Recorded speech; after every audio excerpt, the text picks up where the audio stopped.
warahmatullahi wabarakatuh. Waalaikumsalam warahmatullahi wabarakatuh. Alhamdulillah, puji syukur marilah kita panjatkan kehadirat Allah Subhanahu wa taala karena berkat nikmatnya kita dapat berkumpul pada siang hari ini dalam rangka pemberian materi oleh Ibu Fenty.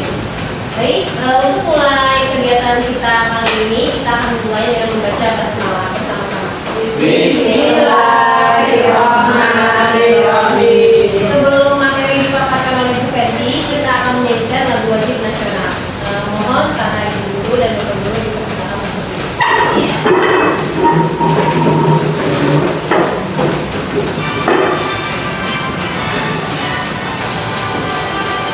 Indonesia tanah airku, tanah tumpah darahmu.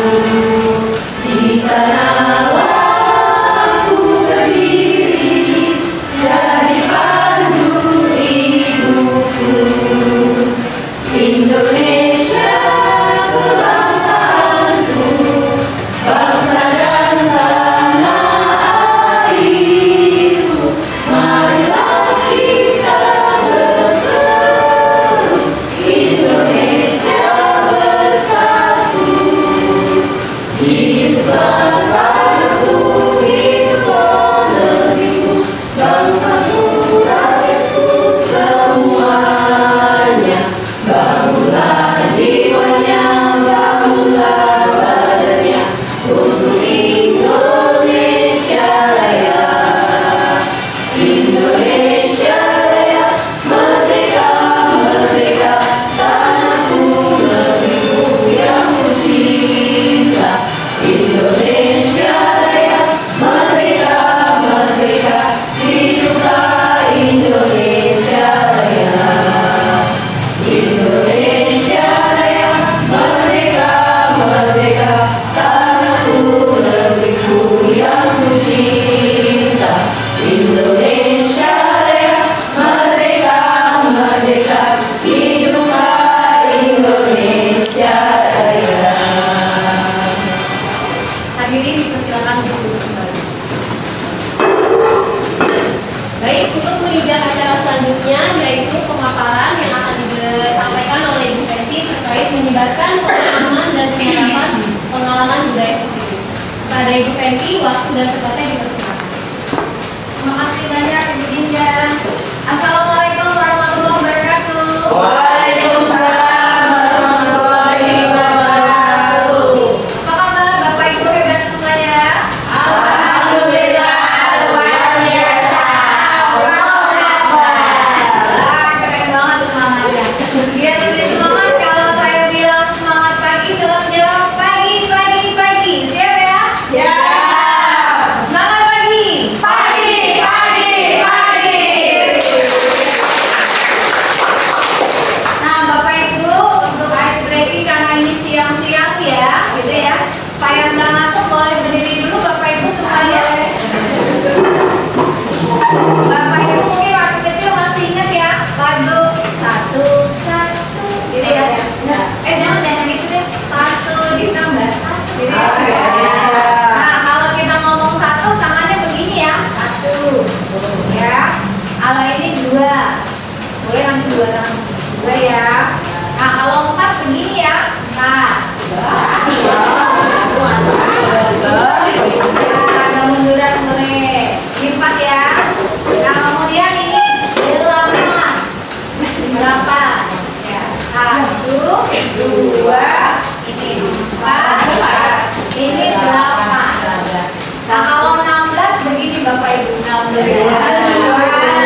kriteria murid masa depan yang Bapak Ibu guru impikan. Murid impian saya itu seperti apa? Boleh ya? Ya, dari Bu Nisa, silakan Bu Nisa. Murid yang sopan dan berakhlak baik. Oke, boleh kasih dulu. Bu Anissa memimpikan murid yang berakhlak sopan dan akhlak kalimat dia. Iya, itu benar sekali. Ada lagi mungkin Bapak Ibu? Ya, iya, Bu. Cerdas, religius, Cerdas, religius, mandiri, semuanya aja. inovatif. Oke, benar sekali. Satu lagi mungkin dari bapak-bapak yang datang. Bapak-bapak cuma satu. Bapak anaknya baru satu. Mempunyai jiwa pemimpin yang berkompeten sama berintegritas. Andeli memimpikan siswa yang berkompeten, berjiwa pemimpin, gitu ya, dan berintegritas tinggi. Betul sekali. Nah, Bapak Ibu, kita semua sama-sama di dunia pendidikan, sama-sama punya murid impian. Ya, untuk mewujudkan murid impian kita harus menciptakan lingkungan yang bisa untuk membuat anak-anak ini tumbuh. Ya, supaya bisa tumbuh, maka kita harus bisa membudayakan yang namanya budaya positif di sekolah. Ya, ini yang hari ini akan saya sampaikan. Tentu aja berdirinya saya di sini bukan bermaksud menggurui Bapak Ibu ya, cuma untuk berbagi pengalaman saja. Selama saya kurang lebih mengikuti CGP sudah hampir 2 bulan. Bapak Ibu, perkenalkan nama saya Fendi Mesarwan SPD. Saya mengajar di tempat Bapak Ibu mengajar, yaitu SMP 14 Kota Tangerang Selatan. Saya CGP angkatan 10 dari Tangerang Selatan, Banten. Hari ini kita akan mempelajari kurang lebih konsep inti budaya positif, mulai dari perubahan paradigma positif sampai dengan segitiga restitusi. Nah, untuk pembelajaran dengan paradigma baru, kita mulai dari pembelajaran dengan paradigma baru. Ini adalah pembelajaran dengan memunculkan prinsip adanya pembelajaran berdiferensiasi. Seperti kita ketahui Bapak Ibu guru, anak-anak itu dilahirkan dengan kodrat alam dan kodrat zamannya sendiri. Ya, anak-anak itu ternyata bukan seperti kertas putih, kertas kosong yang seperti kita pernah sering dengar mungkin ya pepatah bahwa anak dilahirkan seperti kertas kosong, di mana kita bebas menuliskan apapun di atasnya. Itu ternyata adalah pandangan yang salah. Kalau menurut filosofi Ki Hajar Dewantara, anak itu terlahir dengan kodrat alam dan kodrat zamannya. Anak-anak itu terlahir dengan potensi-potensi yang dia sudah miliki sejak lahir. Tugas kita sebagai seorang pendidik adalah untuk menebalkan garis-garis yang sudah dibawa sejak lahir itu supaya muncul sifat-sifat yang baik. Dan nanti kalau ada sifat-sifat buruknya, tugas kita adalah supaya sifat-sifat buruk ini bisa dihilangkan atau minimal bisa kita minimalisir dengan pendidikan kita di sekolah yang bersifat menuntun. Jadi kalau menurut Ki Hajar Dewantara, Bapak Ibu guru ini ibaratnya seperti seorang petani. Petani itu akan menanam, memelihara benih supaya bisa tumbuh menjadi tanaman yang menghasilkan, bisa berproduksi dengan baik. Nah, tugas kita adalah menciptakan lingkungan pendidikan supaya anak-anak itu yang tadinya kita sebut benih ini bisa tumbuh dengan maksimal. Tapi kita tidak bisa memaksakan Bapak Ibu. Jangan harap misalnya anaknya adalah benihnya bukan benih padi, tapi kita mengharapkan supaya tumbuh padi semua, tidak bisa. Karena masing-masing anak sudah punya kodratnya sendiri, ya. Nah, tugas kita di sekolah adalah untuk melakukan pembelajaran secara berdiferensiasi, di mana pembelajaran ini disesuaikan dengan satu, bakat minatnya anak, cara belajarnya, kemudian kemampuannya. Nanti pada waktu kita memberikan tugas-tugas itu tidak diperbolehkan untuk menyamaratakan atau kita menggunakan metode yang sama pada anak-anak yang punya karakteristik yang berbeda-beda. Jadi nanti yang kita lakukan pertama kali pada waktu melakukan pembelajaran adalah kita melakukan asesmen awal dulu Bapak Ibu untuk mengetahui ya asesmen diagnostik awal ya. Jadi untuk mengetahui anak ini kemampuannya seperti apa. Karena ada anak yang kemampuannya masih di bawah, sedang di atas. Pada waktu kita memberikan tugas pun kita harus menyesuaikan. Tidak bisa kita membebani anak-anak yang kemampuannya kurang dengan disamaratakan tugasnya sama anak-anak yang udah kemampuannya tinggi. Ini dimaksud dengan cara pembelajaran diferensiasi. Begitu pula dengan metode pembelajaran yang kita gunakan. Ada mungkin anak-anak yang bisa belajarnya secara visual, dengan cara melihat aja, membaca, dia sudah mengerti materinya. Tapi ada anak yang harus dengan musik dulu, misalnya mungkin Bapak Ibu ingat ya, kalau di rumah mungkin cara belajarnya beda-beda. Kalau saya misalnya saya mau belajar harus tenang, misalnya harus konsentrasi. Tapi ada orang yang belajarnya diiringi sama musik metal misalnya. Tapi ternyata materinya bisa masuk gitu kan ya, karena kita punya karakteristik yang berbeda-beda. Nah, pembelajaran diferensiasi ini itu kita diminta untuk melakukan pembelajaran sesuai dengan kebutuhannya berdasarkan tahap perkembangan sesuai dengan teori psikologi modern untuk mewujudkan profil pelajar Pancasila.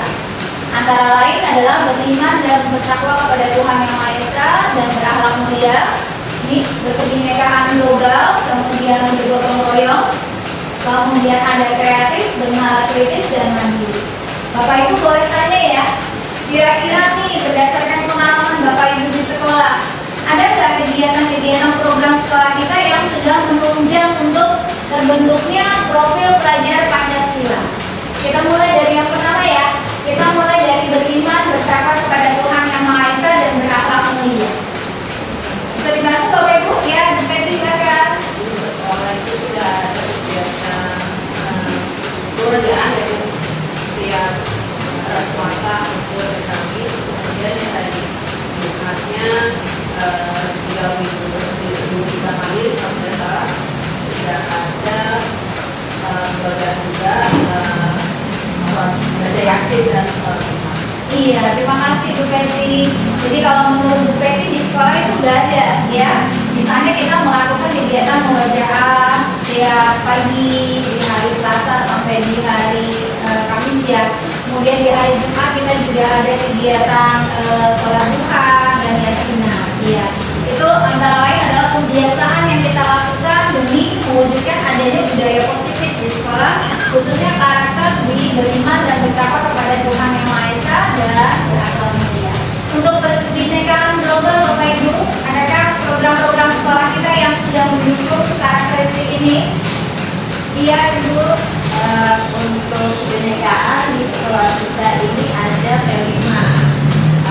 Misalnya seperti hari-hari di kemarin anak-anak sudah menggunakan berbagai macam baju adat dari masing-masing daerah kebinekaan yang ada di Indonesia. Kemudian selain itu juga memamerkan makanan-makanan tradisional yang berasal dari Indonesia.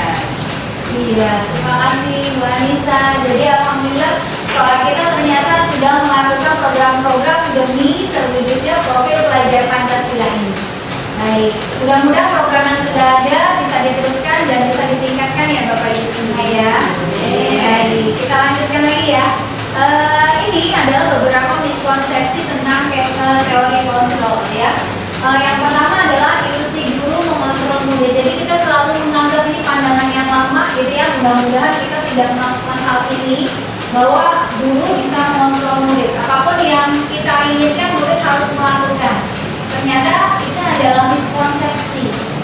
Kemudian yang kedua adalah bahwa semua penguatan positif, efektif dan bermanfaat. Ternyata kalau kita ngasih hadiah kepada anak secara terus-menerus itu ternyata tidak membawa kebaikan. Akhirnya anak ini berbuat sesuatu karena ada dasar reward. Ketika rewardnya tidak ada, dihilangkan, ternyata dia bisa kembali ke keadaan awal lagi. Ya, ini tidak kita inginkan Bapak Ibu, karena yang kita inginkan adalah munculnya motivasi internal dari diri siswa itu. Kemudian yang ketiga di sini adalah ilusi bahwa kritik dan membuat rasa bersalah mampu menguatkan karakter. ya. Kemudian kita misalnya Bu Peti lagi piket nih, ya. Ada anak terlambat, ya. Bu Peti langsung gini, ya ampun nak, kamu gimana sih?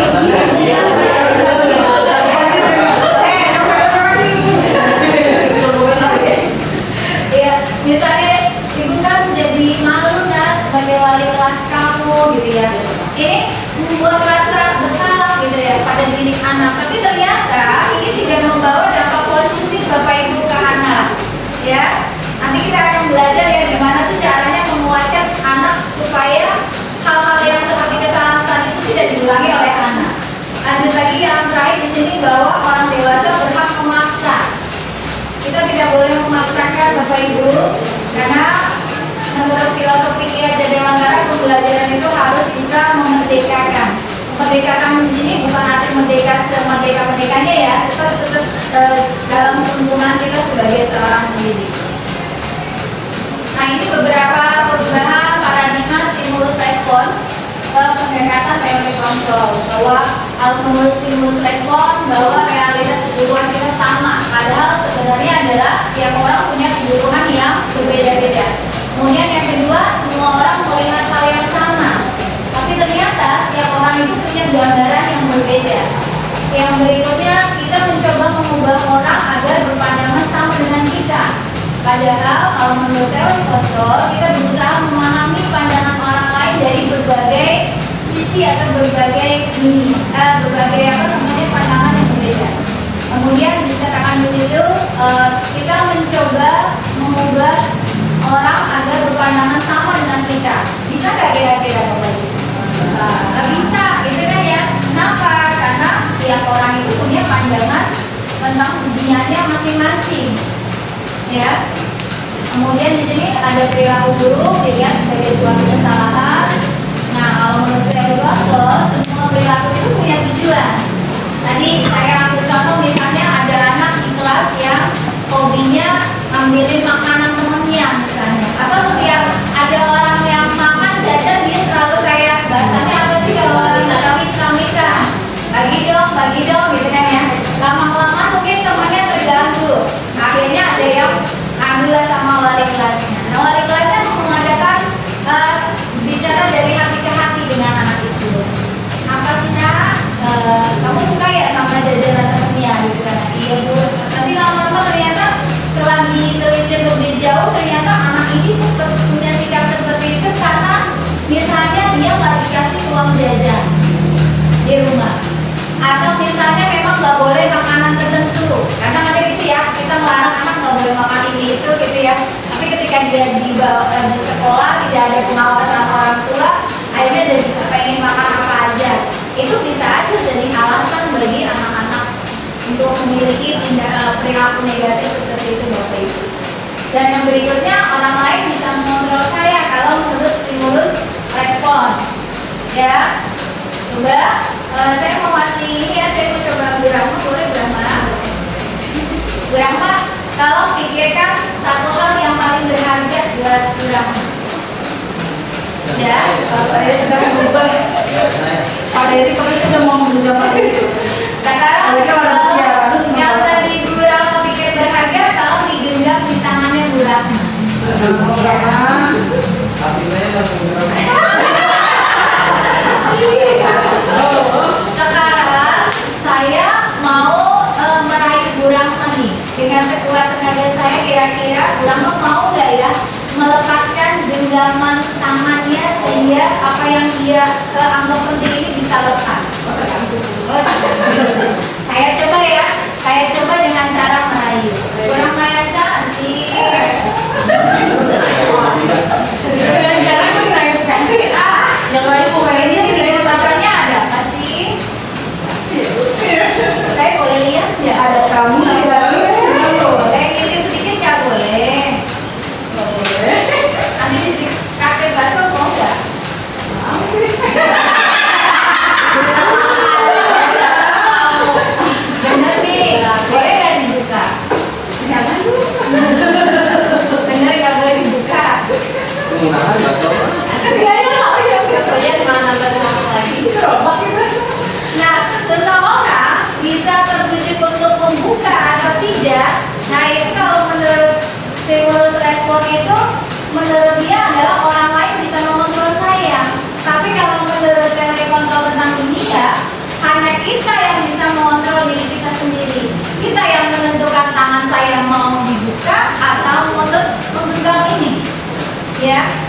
Jadi kalau kita meyakini sesuatu, dipegang dengan teguh, mau ada apapun yang membujuknya atau dikasih ancaman sekalipun tetap kita pegang.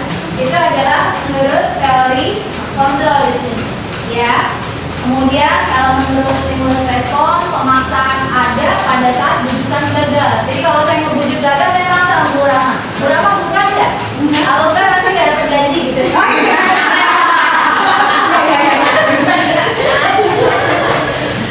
Nah, kalau itu adanya di stimulus respon, tapi kalau di teori kontrol tentang dunia, yang ada kita bikin konsensus, bikin kesepakatan yang udah Bu Rama, bukan nanti saya ini ya, gitu misalnya. Ada kesepakatan bersama, gitu ya. Dan yang terakhir, kalau di stimulus respon model berpikirnya adalah ada yang menang, ada yang kalah. Yang berhasil dibujuk itu yang kalah, gitu kan ya. Yang berhasil membujuk yang menang. Tapi kalau di teori kontrol tentang dunia tidak ada seperti itu. Semuanya sama-sama win-win solution, ya. Nah, kemudian ini, Bapak Ibu, kalau ngomong disiplin positif, apa sih artinya disiplin menurut Bapak Ibu?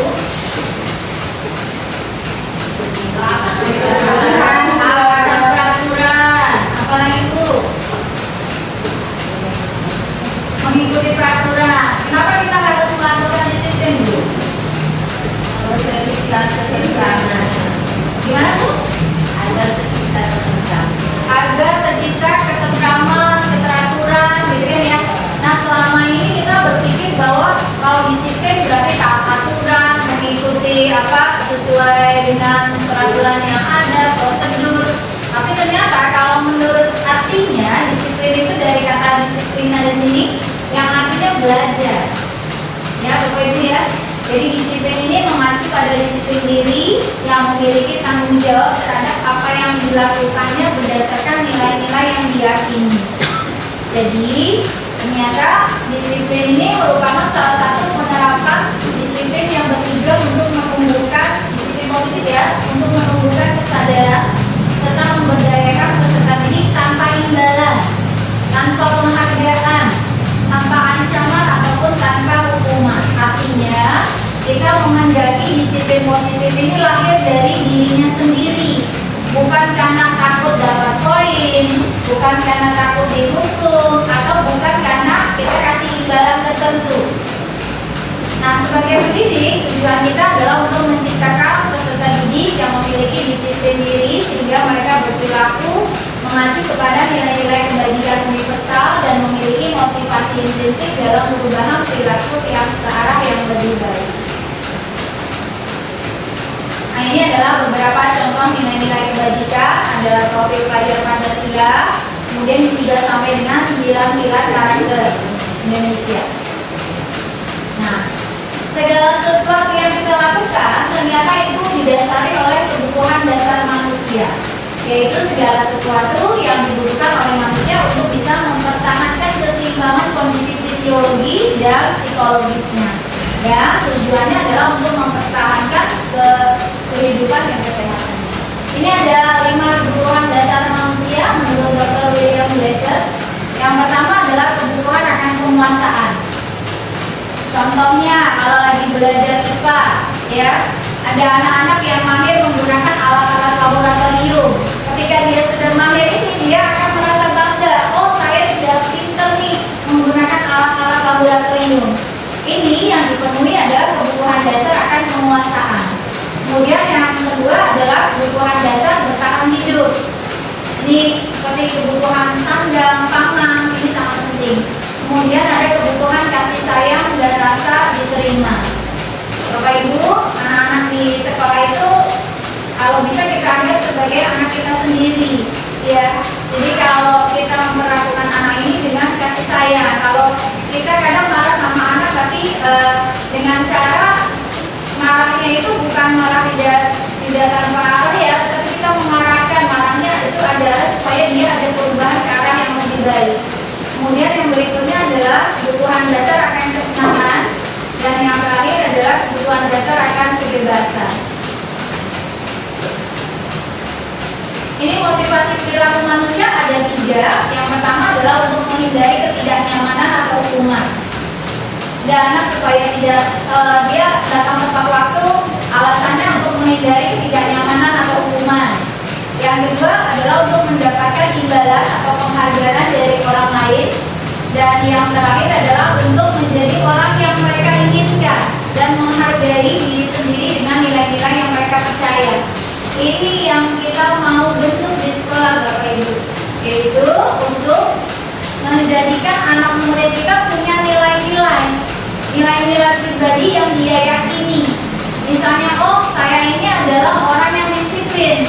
Ketika dia menggenggam nilai disiplin, bahwa saya punya nilai disiplin, mau adanya tidaknya hukuman atau penghargaan, saya tetap akan disiplin datang ke sekolah misalnya.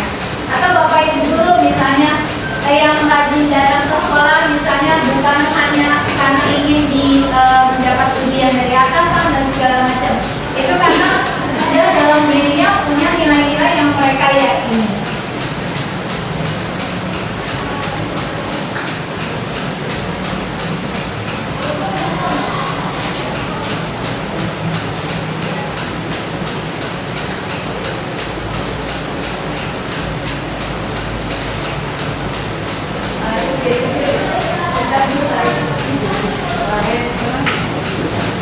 No.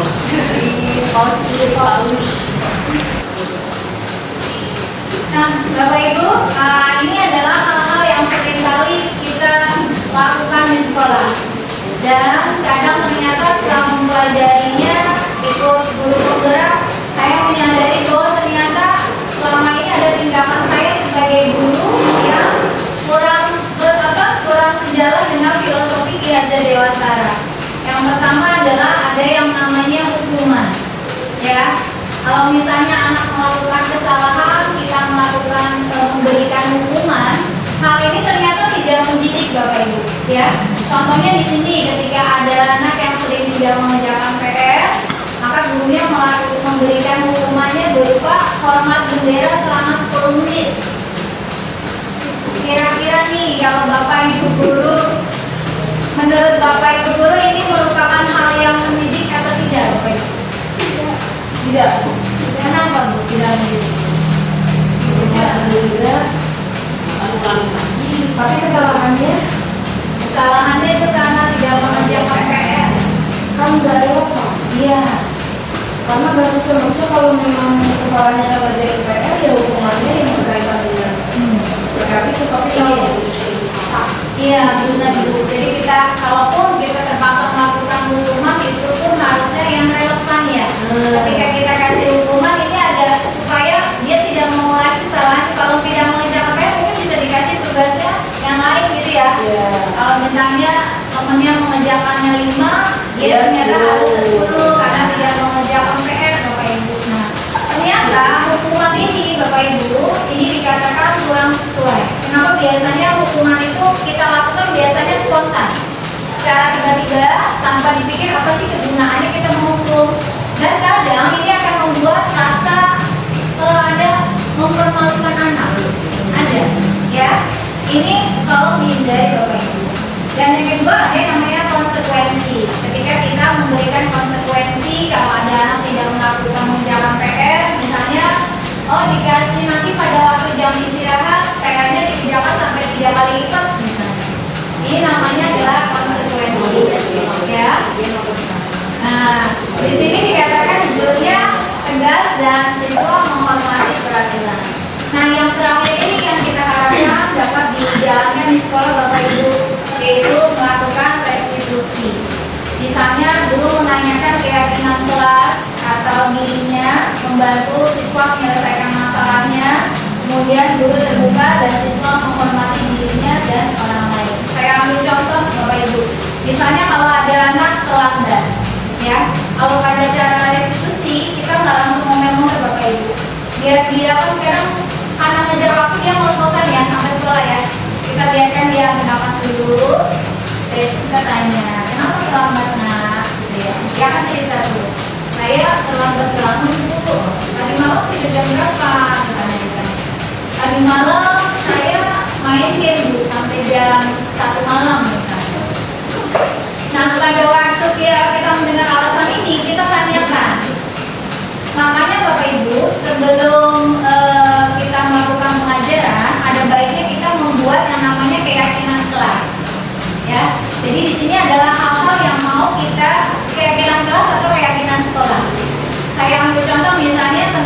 disiplin. Nanti ketika ada anak terlambat, saya tanyakan misalnya, kamu masih ingat nggak keyakinan kelas kita atau keyakinan sekolah kita? Oh iya Bu, bahwa saya harus datangnya tepat waktu, harus disiplin. Terus semua orang itu bisa melakukan kesalahan. Sekarang kalau kamu melakukan hal ini terus menerus, apa yang prakteknya Pak Dery, jadi nggak ada nilainya Bu. Nah nanti kan kita ajak dia berpikir. Nah kira-kira kalau nggak ada nilainya apa lagi? Oh iya Bu, nanti kalau nggak ada nilainya saya nggak bisa naik kelas Bu misalnya. Nah setelah dia mempelajari sendiri, oh iya akibatnya seperti ini, kita tanya. Sekarang kita sama-sama memperbaiki kesalahan kami ya. Kira-kira kamu tahu nggak gimana cara mengatasinya supaya kamu nggak terlambat? Nanti mungkin dia tanya, jawab. Berarti saya tidurnya nggak boleh terlalu malam dulu ya. Jam berapa tidurnya harusnya? Paling lambat jam 10 misalnya. Terus boleh nggak main game? Boleh Bu, tapi jam-jam tertentu aja, nggak boleh mengganggu belajarnya. Nah gitu. Terus ditanya, gimana caranya? Atau ada anak yang saya susah bangun Bu. Di rumah punya waker nggak misalnya? Pasang wakernya jam berapa? Terus setelah dia punya solusi seperti itu, kita tanya, di rumah kira-kira siapa yang bisa membantu untuk mewujudkan langkah-langkah yang tadi dia mau buat, gitu ya? Oh di rumah ada mama Bu yang mau membantu kontrol saya. Nah setelah itu kita tanya lagi yang terakhir, kapan mau mulai melakukan perubahan? Besok Bu. Oke besok Ibu lihat kamu terlambat atau enggak, ada nggak perubahan? Nah, nanti kita lihat perkembangannya Bapak Ibu. Setelah melakukan restitusi seperti ini, jangan cuma dilepas ya. Jadi jangan cuma ditanya macam-macam, tapi kita nggak lihat ada perubahan baik di dia. Nanti ada nggak perubahannya? Nanti kalau misalnya ada perubahan, berarti proses restitusi yang kita lakukan itu sudah berjalan dengan baik. Nah, ini adalah 5 posisi kontrol dalam restitusi. Yang pertama adalah sebagai pemukul, kemudian pembuat rasa bersalah, kemudian yang ketiga adalah sebagai teman, sebagai pemantau dan manajer. Ini yang tidak boleh kita lakukan Bapak Ibu. Sebagai penghukum ini tadi biasanya cenderung hukuman yang kita kasih akan mempermalukan anak, ya, tidak mendidik biasanya. Kemudian ini pembuat rasa bersalah tadi itu misalnya kamu gimana sih, Bu Peti kan malu jadi wali kelas kamu, kalau kamu terlambat terus, itu sampai membuat rasa bersalah. Nah kalau teman biasanya diajak ngobrol nih, kayak Bu ini biasanya nih, Bu siapa ya? Bu Tina nih, Bu Tina biasanya kalau saya lihat kayak teman sama anak-anak kayak Bu Tina ya. Nah Bu Tina biasanya iya, dia Bu Tina saya lihat ngobrolnya jadi teman. Biasanya anak ngobrol sama Bu Tina nyaman gitu kan ya. Tapi ternyata tetap kita harus nggak bisa benar-benar kayak teman, tetap harus ada minimal kita sebagai guru nih ada di posisi pemantau, atau paling bagus adalah kita jadi manajer. Tadi manajer tadi seperti proses penerapan restitusi yang saya contohkan. Kita lihat ya contohnya di sini ada contoh penerapan 5 posisi kontrol. Kasusnya adalah siswa tidak memakai atribut lengkap saat upacara bendera. Nah kalau pemukul, dia akan patuhi aturan sekolah lalu berdiri di depan barisan. Ini yang sering kita lakukan ya Bapak Ibu ya, sebagai pemukul. Kemudian yang kalau pemantau, kamu sudah melanggar, apa peraturan dan konsekuensinya? Jadi kita tanyakan. Kemudian kalau pakai sebagai teman, ayolah yang tertib, buat guru bangga, kali ini tidak apa-apa, kamu salah, ngobrolnya biasa begitu. Dan yang pembuat tertib, kalau pembuat rasa bersalah, berapa kali Bu Guru harus memberitahu kamu, Bu Guru kecewa sama kamu, gitu ya, pembuat rasa bersalah. Dan yang terakhir yang kita harapkan di sini adalah sebagai manajer. Apakah kamu tahu kesalahanmu? Kira-kira bagaimana kamu akan memperbaiki hal ini?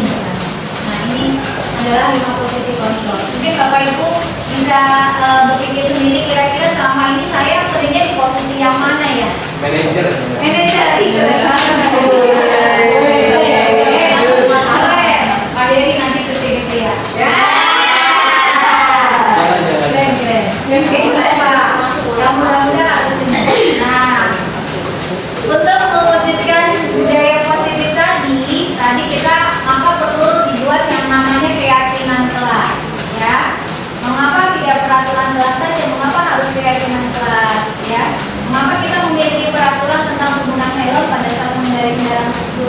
roda 2 atau bermotor, maka kita memiliki peraturan tentang penggunaan masker dan mencuci tangan setiap hari. Jadi kalau keyakinan kelas Bapak Ibu nanti diharapkan setiap wali kelas ataupun guru mata pelajaran bisa membuat keyakinan kelas di kelas yang kita ajar. Bermula dari mungkin apa sih kelas impian kalian misalnya, oh saya pengen kelasnya yang tertib, kelasnya yang saling support sama satu sama lain, saling menghormati. Nah dari cita-cita mereka terhadap kelas ini kita bikin yang namanya keyakinan kelas. Keyakinan kelas ini gak perlu banyak-banyak Bapak Ibu, tapi kita membuatnya dengan secara bersama-sama, anak-anak kita dengar pendapatnya, setelah itu apa yang kita sepakati kita akan tulis, kita tempel di kelas. Dan kalimat-kalimat keyakinan kelas ini adalah mengandung nilai-nilai kebajikan. Nilai-nilai kebajikan yang secara universal di luar latar belakang sebagai agama, ras dan suku atau sebagainya, ya. Dan keyakinan kelas biasanya disusun dengan kalimat yang positif. Tidak boleh nih misalnya dilarang membuang sampah atau tidak membuang sampah sembarangan. Kalau itu kita jadikan kalimat yang positif. Misalnya cinta kebersihan misalnya, jadi seperti itu Bapak Ibu ya. Nanti kalau keyakinan kelas sudah dibuat boleh ditempel kemudian supaya anak-anak sama-sama mematuhi keyakinan kelas yang sudah dibuat. Nah ini adalah contoh cara membuat keyakinan kelas. Ada guru bersama siswa membuat keyakinan kelas. Yang pertama lakukan diskusi tentang peraturan. Kemudian menyusun peraturan menjadi keyakinan. Tadi kan tidak boleh membuang sampah sembarangan. Nanti kita akan ubah menjadi keyakinan, kita jadikan menjadi pakai kalimat positif tadi Bapak Ibu ya. Ya. Setelah itu, setelah dirumuskan bersama, kita tempelkan keyakinan kelasnya di tembok ya supaya anak-anak bisa melihat dan melaksanakannya secara bersama-sama. Bagaimana pembentukan keyakinan kelas ini lebih abstrak daripada peraturan, karena ini merupakan nilai-nilai yang dipegang oleh setiap individu di kelas itu. Dan berupa pernyataan yang universal dibuat dalam bentuk yang positif. Sedikit saja, tidak usah banyak-banyak Bapak Ibu supaya mudah diingat, dapat diterapkan di kelas, bersedia meninjau kembali keyakinan kelas dari waktu ke waktu. Kalau kira-kira ada yang perlu ditambahkan atau yang kira-kira kurang sesuai itu bisa kita ganti. Dan yang terakhir, semua warga kelas hendaknya ikut berkontribusi dalam pembuatan keyakinan kelas.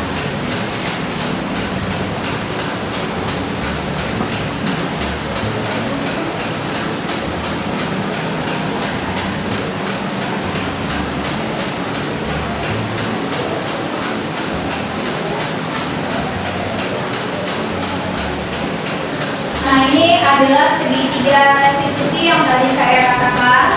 Ada 3 tahapan pada segitiga restitusi. Yang pertama adalah validasi tindakan yang salah. Kemudian adalah menstabilkan identitas dulu. Kemudian validasi tindakan yang salah. Dan yang terakhir adalah menanyakan keyakinan. Menstabilkan identitas di sini adalah kita mengatakan kalau ada anak yang misalnya melakukan salah, kalau kita mengatakan misalnya kita semua sebagai manusia memang tempatnya salah, itu juga sama seperti kamu pernah melakukan kesalahan misalkan ya. Kemudian yang kedua adalah validasi tindakan yang salah, bahwa mungkin tindakan salah kamu ini ada alasannya. Kita dengarkan alasannya apa sih dia melakukan tindakan tersebut ya. Dan yang terakhir adalah menanyakan keyakinan. Tadi contohnya seperti yang waktu saya terangkan ketika anak yang terlambat tadi Bapak Ibu, tanyakan keyakinannya. Kemudian kita juga supaya diharapkan dia punya motivasi internal.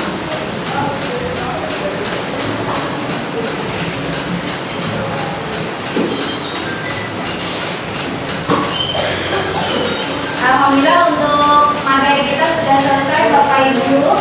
Untuk selanjutnya sesi tanya jawab akan saya kembalikan dulu kepada moderator. Terima kasih atas perhatiannya. Assalamualaikum warahmatullahi wabarakatuh.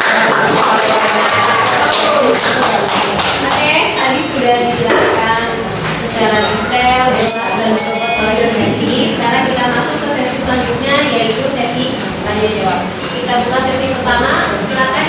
ingin bertanya, silakan. Silakan Ibu boleh berdiri. Silakan menyebutkan nama dan pertanyaan. Nama saya Lydia. Yang ingin saya tanya tentang perbedaan peraturan kelas dan keyakinan kelas itu gimana ya? Karena biasanya kalau peraturan kan ada konsekuensi apabila dilanggar. Bagaimana dengan keyakinan kelas? Oke, terima kasih Bu. Ini bagaimana Bu Fenty? Mau langsung dijawab atau ditunda dulu? Oke, langsung dijawab. Silakan Bu Fenty. Oke, terima kasih Bu. Iya. Beliau tadi menanyakan apa bedanya peraturan kelas sama keyakinan kelas. Nah, pada saat kita membuat keyakinan kelas, sebenarnya beranjaknya awalnya dari peraturan kelas itu ya. Contohnya tadi misalnya dilarang membuang sampah sembarangan. Dari dilarang membuang sampah sembarangan ini sebenarnya kita ingin mencari nilai-nilai yang kita harapkan anak ini terpatri di dalam dirinya sendiri, diyakini bahwa oh iya, bagaimanapun kita harus mencintai kebersihan. Semua orang harus menjaga kebersihan. Kebersihan itu indah, kebersihan itu sehat. Jadi dari tadi yang aturan tadi, tujuan aturan itu kan adalah supaya anak-anaknya mematuhi tata tertib, supaya nanti kalau biasanya kalau di peraturan kita ada, kalau ada yang melanggar kita akan ada kasih sanksinya ya. Nah kalau di yang namanya keyakinan kelas, pada saat anak melanggar Bapak Ibu, kita kembali ke proses restitusi tadi ya, bahwa ketika ada anak melakukan kesalahan ada 3 prosesnya tadi, segitiga restitusi. Pertama adalah tadi Bapak Ibu yang pertama balik lagi nih apa tadi? Apa? Memvalidasi? Bukan memvalidasi. Menstabilkan individunya ya. Kemudian ada validasi kesalahan dan terakhirnya adalah menanyakan keyakinannya. Tadi ketika ada anak yang melanggar keyakinan kelas, nanti kita lakukan proses restitusi ini dulu. Diharapkan bukan modelnya, bukan konsekuensi berarti, tapi kita balikan lagi. Kita punya keyakinan kelas apa nak misalnya? Oh saya datang terlambat tuh. Nah, kamu masih ingat gak keyakinan kelas kita? Oh iya, semua orang harus disiplin waktu. Sekarang nanti ditanya dulu kayak tadi, apa yang akan terjadi kalau kamu melakukan pelanggaran terhadap keyakinan kelas?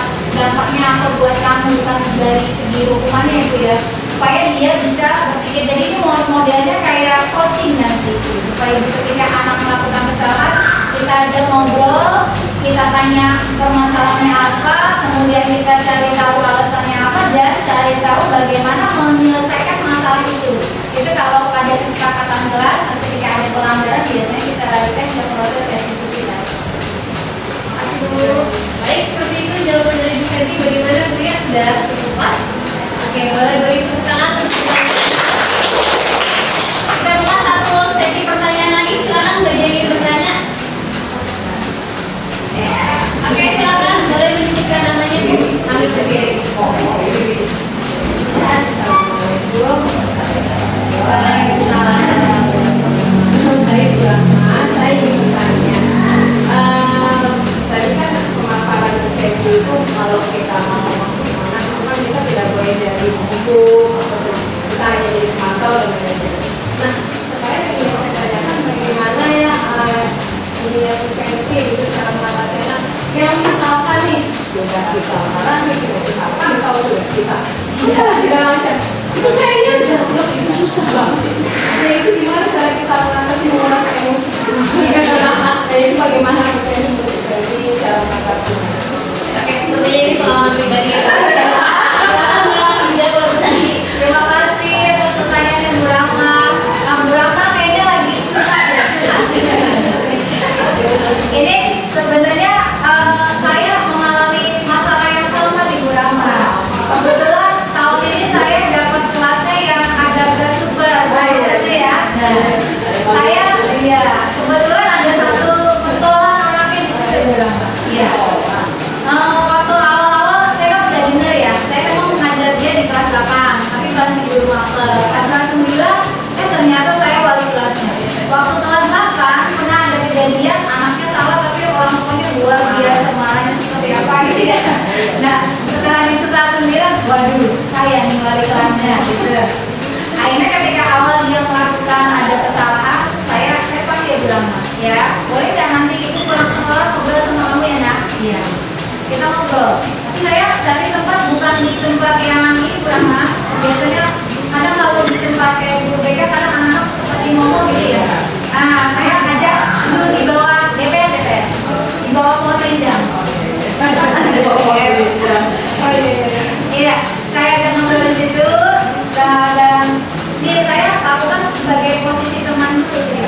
Iya, saya tanya dulu, kamu kenapa seperti ini? Waktu itu kebetulan kedapatan bawa rokok bilang, kedapatan bawa rokok, tapi rokoknya ketika saya periksa nggak ada.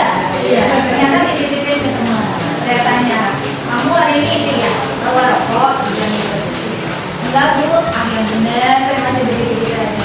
Ibu punya bukti loh, kamu nggak ini. Bu Fetri, kalau kamu jujur nggak marah. Tapi kalau kamu misalnya tidak mengakui kesalahan, maka akan marah ibu Fetri. Tapi akhirnya dia buat dia nyaman dulu ya, pertama ya, bikin kita jadi teman dulu dia ceritain. Jadi kita memang harus bisa memposisikan diri kita dalam beberapa posisi kontrol tadi. Tadi awalnya sebagai teman. Nah setelah itu kita mulai melakukan proses edukasi. Apa sih alasan kamu melakukan ini? Kebetulan juga dia tuh kadang suka ngomongin kasar banget sama teman. Bahasa kebulangan apa keluar terus. Akhirnya saya tanya, ya kan, kamu kenapa suka ngomong bahasa kasar?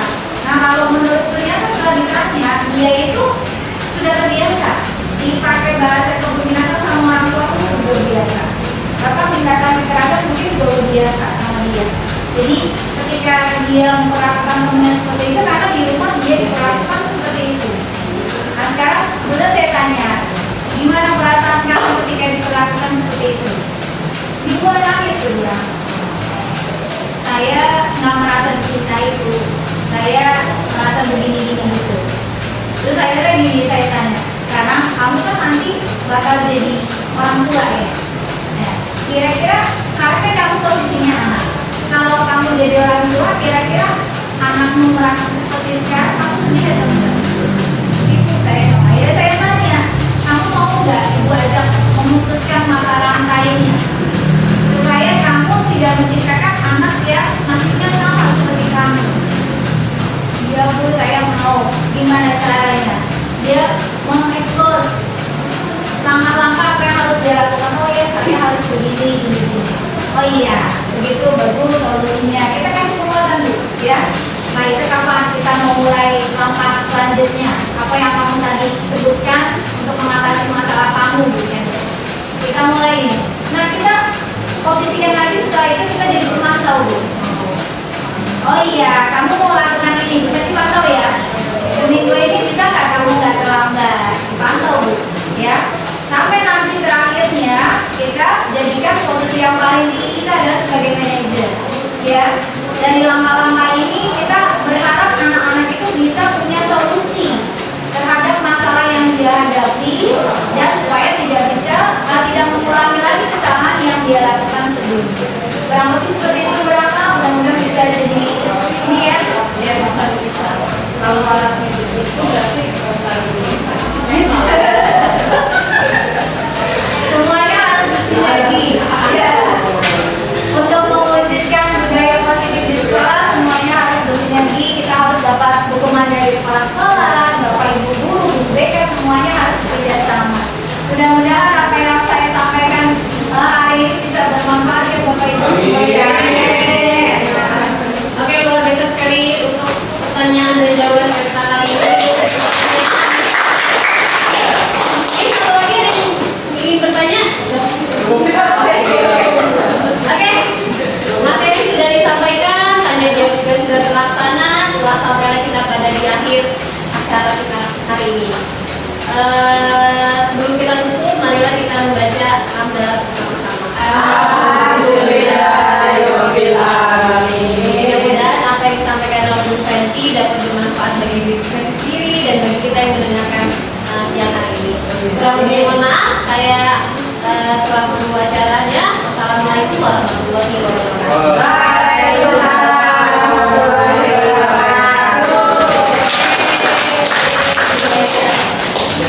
Kita mari.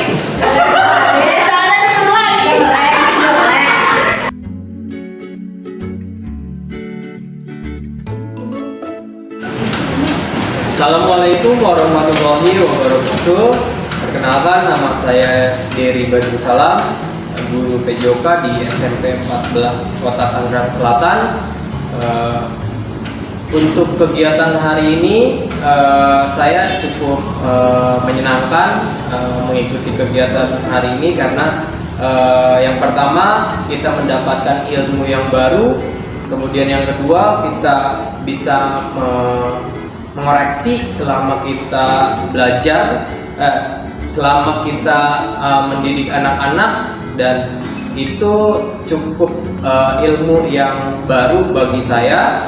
Kemudian nanti akan saya terapkan ketika pada saat saya mengajar menghadapi anak-anak. Dan saya cukup berterima kasih kepada Bu Fenty yang sudah meng-share ilmunya kepada guru-guru yang lain. Mudah-mudahan guru-guru yang mengikuti kegiatan pada hari ini bisa menolong atau membantu mendidik anak-anak yang menjadi anak-anak yang luar biasa. Mungkin itu saja dari saya. Terima kasih. Wassalamualaikum warahmatullahi wabarakatuh. Assalamualaikum warahmatullahi wabarakatuh. Perkenalkan, nama saya Tina Bindariani, guru bahasa Indonesia di SMPN 14 Kota Tangerang Selatan. Pendapat saya mengenai kegiatan hari ini sungguh sangat luar biasa. Bu Fenty menyampaikan materinya juga sangat jelas dan detail, sehingga banyak memberi ilmu dan manfaat buat saya. Jadi kayak terinspirasi, jadi selama ini saya ngajar tuh ada hal-hal yang memang nggak boleh dan yang boleh, seperti itu. Pokoknya kegiatan hari ini sangat luar biasa, keren. Nanti tinggal kita sharing lagi, berkolaborasi dengan Bu Fenty untuk prakteknya di kelas sama anak-anak. Terima kasih. Assalamualaikum.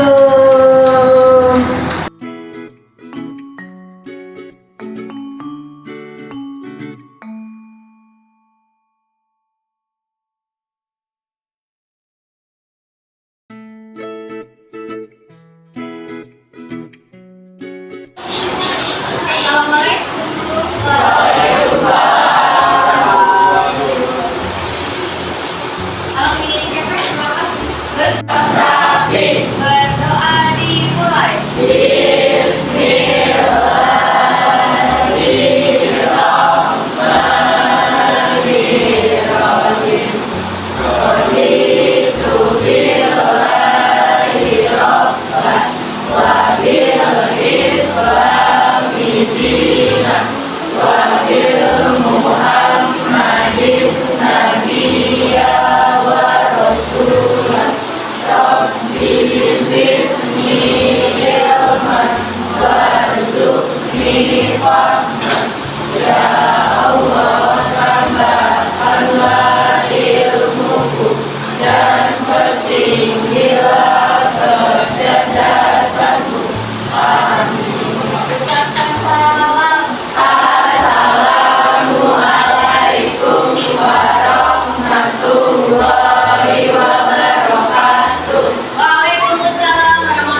tepuk-tepukan dulu ya.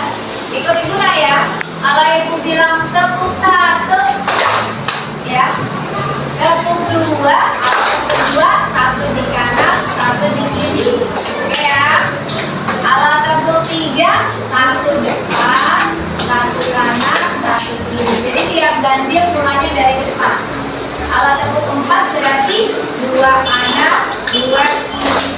Kalau tepuk 5, 1, 2, 3, 4, 5. Jangan ada yang salah ya. Kalau salah nanti kena apa nih ya. Oke ya, ya konsentrasi. Tepuk 1, tepuk 2, tepuk 3, tepuk 4, tepuk 5. Ayo, oke, kita coba ya. Nah, ibu acak ya, siap ya. Setelah jadi kalimat positif, kita akan mensarikan dari 10 peraturan kelas ini, kita akan jadikan keyakinan kelas. Nah, setelah jadi, nanti kita akan buat tuh keyakinan kelasnya, kita print yang bagus, kemudian kita tempel di kelas. Oke ya? Oke. Nah, oke, sekarang ibu minta bantuannya dulu. Sebelum ibu kasih ke tas ini, ibu mau tanya dulu. Kalau keaktifannya ya, coba kamu bayangkan, sama-sama membayangkan kalian ingin punya kelas impian itu seperti apa. Misalnya ibu kasih contoh ya, ibu membayangkan kelas impian ibu anak-anaknya punya budi pekerti yang baik, ya. Oh, saya pengen kelas saya teman-temannya saling menghormati dan menghargai. Boleh, silakan tunjuk tangan yang ingin memberikan pendapatnya, kira-kira visi atau kelas impian kamu seperti apa sih? Kalau nggak ada yang tunjuk tangan, ibu tunjuk ya. Oke, ibu mulai dari Sile. Silakan Sile. Kelas impian kamu seperti apa?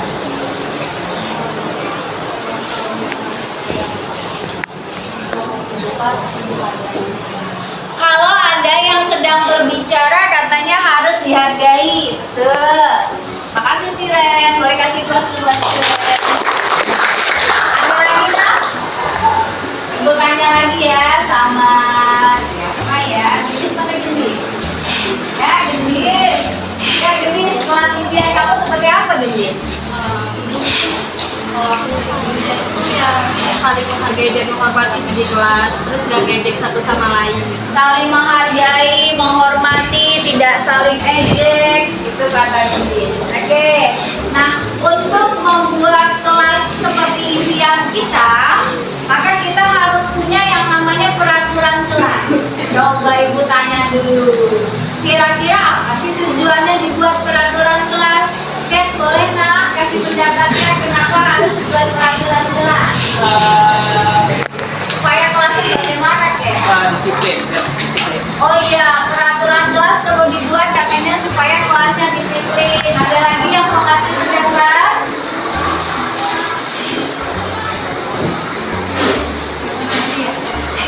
Nah, Alfa, coba Alfa. Kenapa harus ada peraturan kelas, Alfa? Agar mereka lebih disiplin. Supaya disiplin, apalagi Alfa? Kelasnya nyaman nggak jadinya kalau ada peraturan kelas Alfa? Iya, nyaman katanya. Oke, terima kasih buat anak-anak. Oke, sekarang ibu mau kasih kertas ini ya, bawa alat tulisnya Nak, ya. Silakan kalian tuliskan satu aja peraturan kelas yang perlu ada kira-kira. Menit Nak, berpikir. Satu aja peraturan kelas.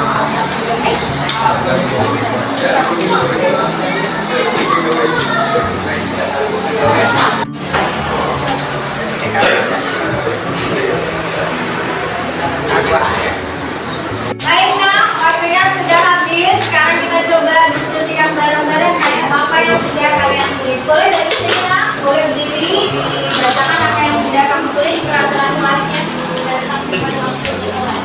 Oke, peraturan pertama adalah datang tepat waktu. Coba ibu mau tanya, adakah yang menuliskan sama dengan temannya? Yang sama boleh tunjuk tangan.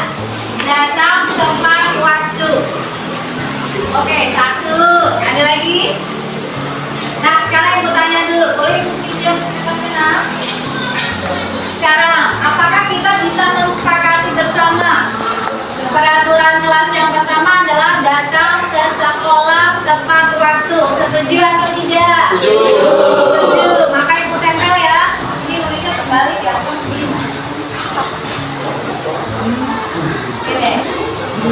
Yang pertama kita udah punya satu peraturan kelas. Lanjut lagi sayang. Yang kedua, boleh berdiri. Saling menghargai, boleh tambahin ya, saling menghargai dan menghormati. Adakah yang punya kalimat yang sama peraturan kelasnya? Satu, dua, oke. Sekarang ibu tanya dulu, terima kasih Nak. Kita sepakati bersama peraturan kelas yang kedua, saling menghormati dan menghargai sesama teman. Setuju ya? Setuju. Tulis di sini. Yang ketiga, boleh lanjut sayang. Jadi Nak.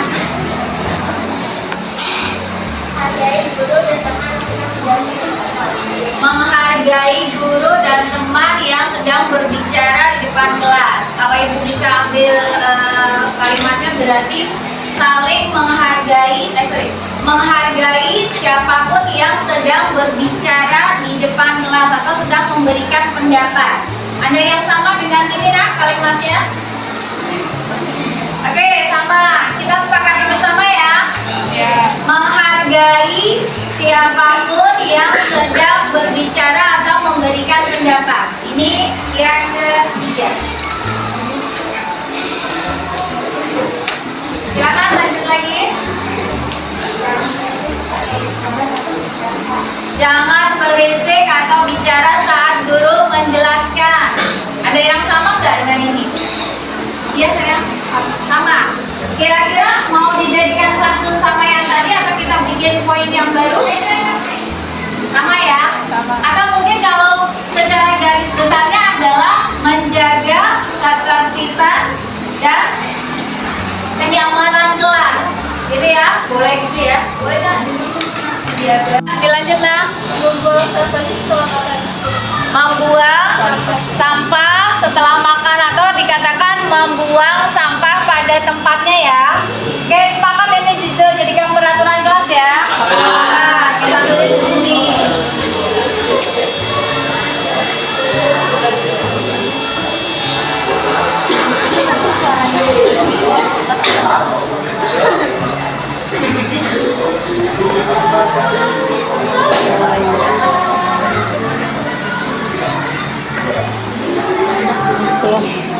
Sebentar. Lanjut lagi Nak, ke-8. Videonya suaranya Ya, Tidak boleh berisik atau bercanda ketika guru sedang mengajar. tidak boleh berisik atau bercanda pada saat guru sedang mengajar. Kira-kira udah ada belum yang ini Nak ya? Masih masuk ke saling menghargai dan menghormati ya? Oke, terima kasih. Sini Nak. Boleh lanjut lagi sayang? Lanjut. Seragam sekolah harus rapi dan bersih. Iya, menggunakan seragam sekolah sesuai aturan. Ini sepakat nggak kita? Sepakat. Sepakat ya? Oke, kita tulis ya. Boleh kertas saya?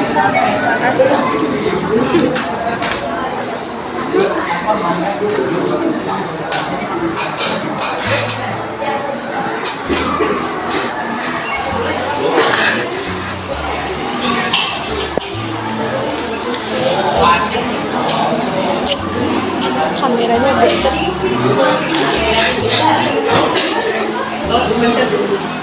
Oke, dua lagi yuk. 9. Siapa gilirannya? Ya.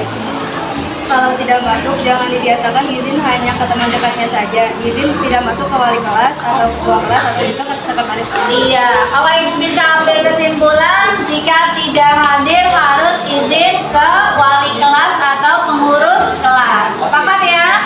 Sepakat. Boleh ibu tempel Nak.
Jangan buang sampah di kolong meja, tetapi buanglah sampah di tempatnya.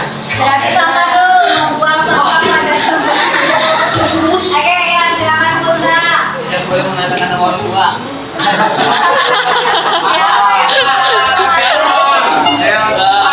Oke, ini sepakat ya jadi aku sepakat. Maka berarti apa nih? Ini sebenarnya masuknya ke situ tuh, saling menghargai dan menghormati ya. Termasuk tidak boleh ngatain sama orang tua. Oke. Satu lagi nah, apa juga ya? Apa yang belum kira-kira? Dilarang membuang sampah di kelas sudah ada. Terima kasih. Yang belum kira-kira apa? Ibu lain ya, dari datang, pakaian, cara bersikap, disiplin, tugas, udah apa yang belum? Ya nak. Dilarang makan saat jam pelajaran. Itu boleh ya, sampai ini terakhir ya. Dilarang makan dan minum saat jam pelajaran. Sepakat ya? Sepakat. Oke. Ibu tulis ya.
Oke, kita lanjut yang keempat ya. Tadi udah sampai mana sayang? Ya, mana? Tidak boleh berbicara kasar. Setuju nggak nih? Setuju. Boleh sekali mas sama. Setuju. Oke, kita tulis ya. Tidak boleh berbicara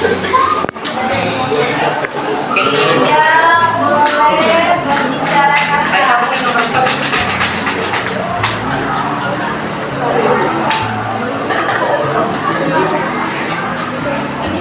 Lanjut lagi yang kelima, silakan. Melaksanakan tugas piket sesuai jadwal. Ini setuju nggak? Setuju. Ya, tulis ya.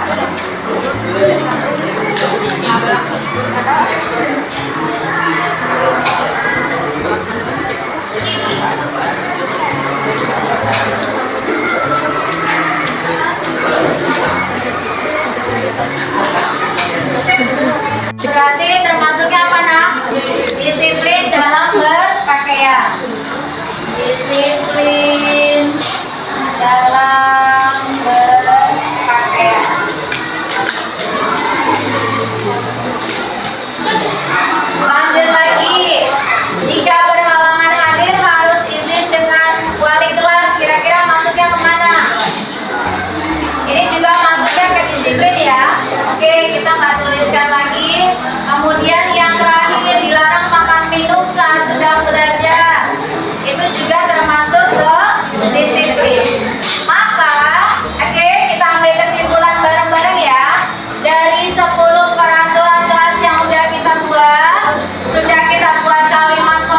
selanjutnya dapatlah di sini kita sudah mensarikan 6 keyakinan kelas yang ada.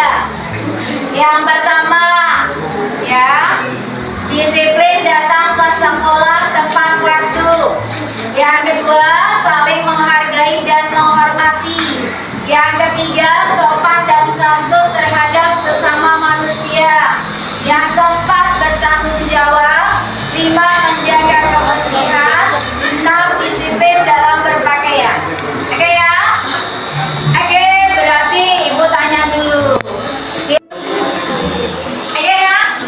Nah, sekarang selanjutnya supaya kalian bisa yakin, bisa tahu, kita harus tahu dulu nih. Keyakinan kelas yang pertama adalah disiplin datang ke sekolah tepat waktu. Kira-kira apa yang boleh dilakukan atau apa yang tidak boleh dilakukan kalau kita punya keyakinannya nomor 1 ini? Ya, coba ibu tanya ya. Siapa ya? Sebelahnya kan siapa yang namanya? Sena. Kira-kira apa yang boleh dilakukan, apa yang tidak boleh dilakukan untuk keyakinan yang pertama? Yang boleh dilakukan pakai seragam, yang tidak boleh dilakukan datang terlambat. Kalau yang nomor 1 berarti yang tidak boleh dilakukan adalah datang terlambat. Kalau yang boleh dilakukan apa? Berarti datang tepat waktu. Gitu ya lawannya ya. Oke, satu lagi deh.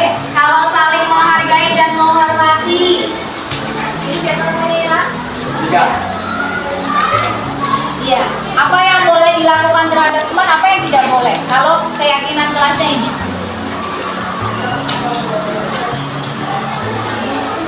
Tadi kamu boleh ambil contoh tuh, tadi siapa yang bilang suka manggil-manggil nama orang tua, itu berarti tidak boleh dilakukan. Ya, coba bilangin nak. Yang tidak boleh dilakukan. Tidak boleh mengatakan nama orang tua teman. Yang boleh dilakukan. Menghormati Dan menghargai teman. Oke, terima kasih. Dan yang terakhir, yang namanya keyakinan kelas ini bukan tanggung jawab kalian aja, tapi juga tanggung jawab Bapak Ibu gurunya. Ibu ambil contoh ya. Ibu sebagai guru, maka tugas Ibu adalah 1, memberikan contoh yang baik. Kalau Ibu ingin anak-anak Ibu datang ke sekolah tepat waktu, maka Bapak Ibu gurunya juga harus memberikan contoh yang baik. Ketika jam belajar sudah mulai, maka Bapak Ibu gurunya juga sudah ada di kelas. Begitu pula kalian, begitu bel masuk jangan kayak tadi tuh, tadi ada yang terlambat datang ya. Nah, harus kita sama-sama meyakini dan menjalankan keyakinan kelas yang sudah kita buat. Satu lagi, saling menghargai dan menghormati. Ibu ambil contoh tadi, ketika kalian memberikan pendapat, maka Ibu dengarkan. Ya, apa yang benar kita catat di sini bareng-bareng kita sepakati. Apa yang harus kamu lakukan? Mama, kamu seperti namanya siswa semuanya harus saling menghormati dan menghargai, baik sesama guru dengan teman-temannya maupun semua karyawan di SMP 14 Tangerang Selatan.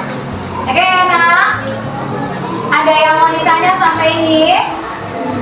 Oke ya. Jadi setelah ini, alhamdulillah hari ini kita sudah membuat ada 6 keyakinan kelas kita. Nanti Ibu minta tolong sama sekretaris ya untuk menuliskannya dengan rapi. Setelah itu kita tempelkan di kelas. Setelah itu nanti juga Ibu akan mengkomunikasikan dengan wali kelas kalian, Bapak Nasuha, supaya keyakinan kelasnya bisa disepakati bersama. Apakah sanggup menjalankan keyakinan kelas dengan baik? Kurang semangat, sanggup atau tidak? Oke.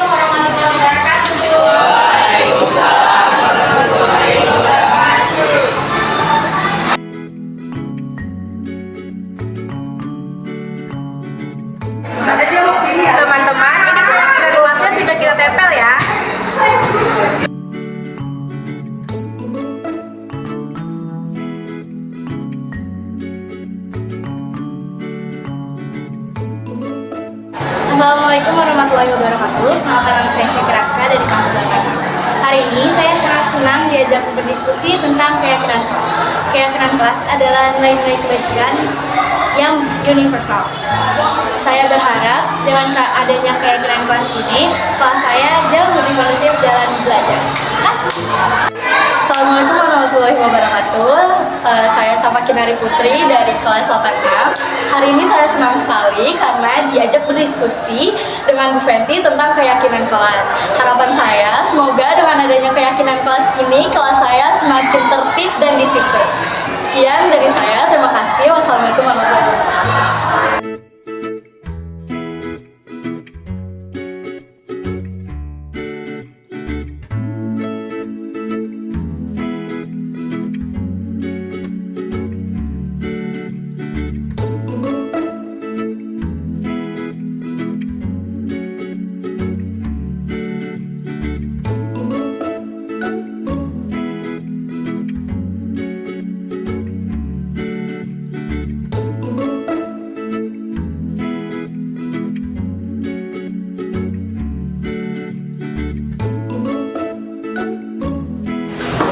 SMP 14